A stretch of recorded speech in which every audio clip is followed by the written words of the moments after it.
Hello दोस्तों, नमस्कार। आज कंटिन्यू करते हैं हम लाइट एंड रिफ्रैक्शन। ठीक है। तो लास्ट क्लास में हमने लाइट, रे ऑफ लाइट और बीम ऑफ लाइट के बारे में पढ़ लिया था। तो आज हम कंटिन्यू करते हैं रिफ्लेक्शन ऑफ लाइट को। तो रिफ्लेक्शन का जो मतलब होता है वो होता है हमारा बाउंस बैक, कि कोई चीज़ हमारी बाउंस बैक हो गई है। तो यहाँ पे हम जो जो चीज़ बाउंस बैक हो रही है वो हो रही है लाइट। ठीक है। जो लाइट जो बाउंस बैक होती है वो होती है हमारी हाईली पॉलिश्ड सरफेस से। ठीक है। जो क्या होता है, हमारा मिरर होता है जिसकी एक साइड हाईली पॉलिश्ड होती है। ठीक है। तो हम क्या बात कर रहे हैं, the bouncing back of light. अब जो रिफ्लेक्शन होगा ना वो हमारा सेम मीडियम में होगा। अगर हमारे सेम मीडियम में रिफ्लेक्शन नहीं होगा तो उसे क्या बोलेंगे, हम रिफ्रैक्शन बोलेंगे। ठीक है।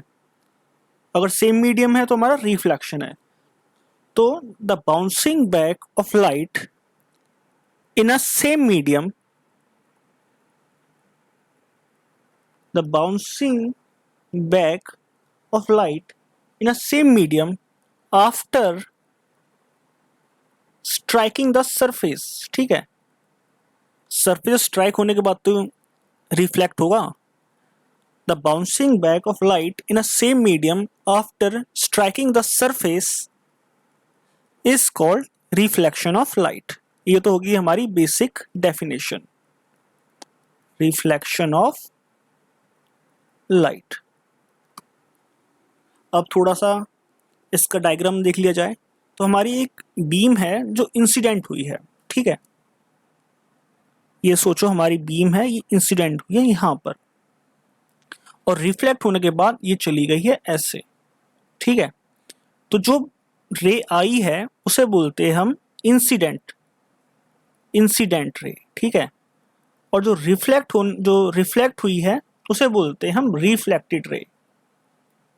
आसान है, जो इंसिडेंट हुई है वो इंसिडेंट, जो रिफ्लेक्ट हुई है वो रिफ्लेक्टेड रे।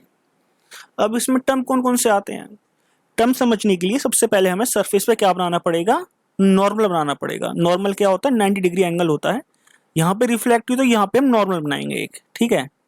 नॉर्मल क्या होता है, 90 डिग्री लाइन। ठीक है। Perpendicular line to the surface. ठीक है। इसी होता है हमारा नॉर्मल। इंसिडेंट रे और नॉर्मल के साथ जो एंगल होता है उसे बोलते हैं हम एंगल आई। और नॉर्मल और जो रिफ्लेक्टेड रेस के साथ जो एंगल होता है उसे बोलते हैं हम angle r, angle of incidence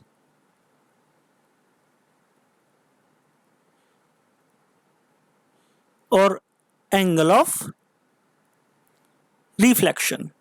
ठीक है। सीजी है, angle r angle of reflection, angle i angle of incidence. आगे बढ़ते हैं। अब आते हैं हम लॉस ऑफ रिफ्लेक्शन पे। दो लॉस हैं, काफी इजी।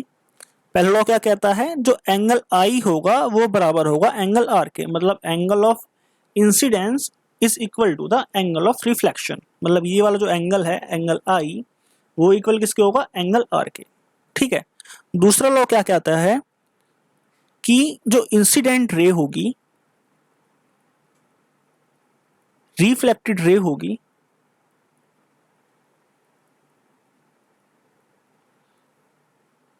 और जो नॉर्मल, ये तीनों लाइनें एक ही प्लेन में होंगी।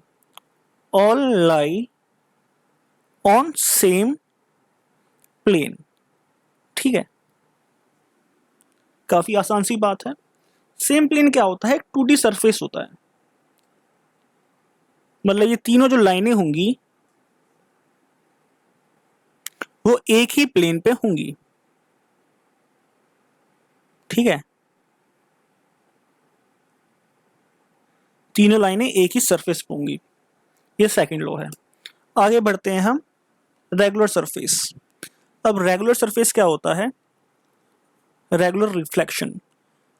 रेगुलर रिफ्लेक्शन क्या होता है, जैसी बीम आई है वैसी ही बीम चली जाती है। ठीक है। ये हमारा एक हाईली पॉलिश सरफेस है, बिल्कुल प्लेन सरफेस।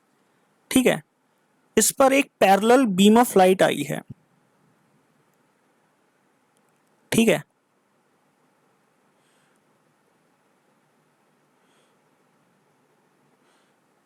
जो रिफ्लेक्ट होगी वो बीम भी कैसी होगी, पैरेलल होगी।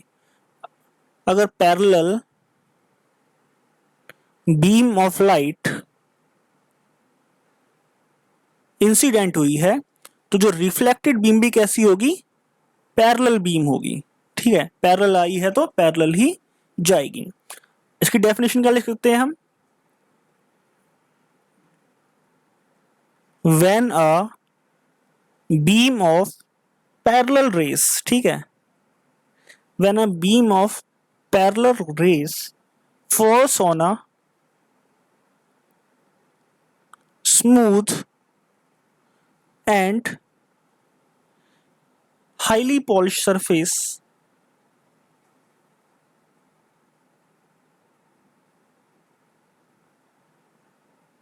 ठीक है, when a beam of parallel rays falls on a smooth and highly polished surface, then after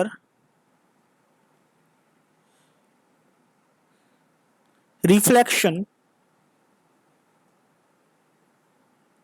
the rays remain parallel, ठीक है। रिफ्लेक्शन के बाद भी जो रेस हैं वो कैसी हैं, पैरेलल हैं। बाद में बात करते हैं हम इर्रेगुलर सरफेस की, ठीक है। इसमें क्या होता है, सरफेस कैसा होता है, प्लेन नहीं होता ना हाईली पॉलिश्ड होता है, जिगजैग टाइप होता है, ठीक है। ज्यादातर सरफेस जिगजैग ही होते हैं। अब यहां पे रे आई, ठीक है, यहां पे आई, यहां पे आई, पता नहीं कहां कहां जा रही है, ठीक है, कहीं भी जा सकती है। इस केस में क्या होता है, जो बीम आती है वो तो आती तो पैरेलल है, बट रिफ्लेक्शन के बाद वेरियस डायरेक्शन में डिस्ट्रीब्यूट हो जाती है। अच्छा, यहां पे बता सकते हैं जो लॉस ऑफ रिफ्लेक्शन है वो लग रहा है नहीं लग रहा, बिल्कुल लग रहा है। अगर हम इस केस में अगर यहां पे हम क्या बनाए, नॉर्मल बनाए तो कुछ ऐसा बनेगा, तो ये एंगल और ये एंगल सेम होंगे। अगर इस केस में बनाए तो ऐसा होगा, तो ये एंगल सेम होंगे।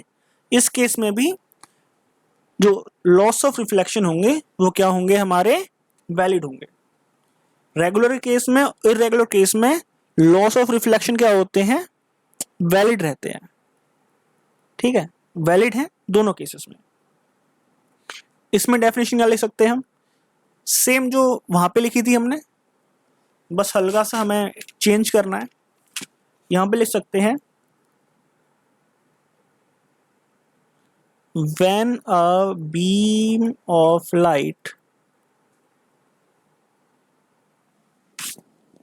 when a beam of parallel rays, same लिखनी है हमें, falls on a irregular surface, ठीक है, irregular surface पे फॉल हो रही है, the light get distributed in various directions, ठीक है, सिंपल। अच्छा ये बताओ, होमवर्क है, अगर एंगल आई 0 होगा तो एंगल आर क्या होगा, उस केस में ये कैसा बनेगा ये, ठीक है, जो हमारा डायग्राम होगा। इसका आंसर टेलीग्राम जो ग्रुप है जिसका लिंक दिया गया है डिस्क्रिप्शन में, वो आप ज्वाइन करके उसमें आंसर ढूंढ सकते हैं। Thank you.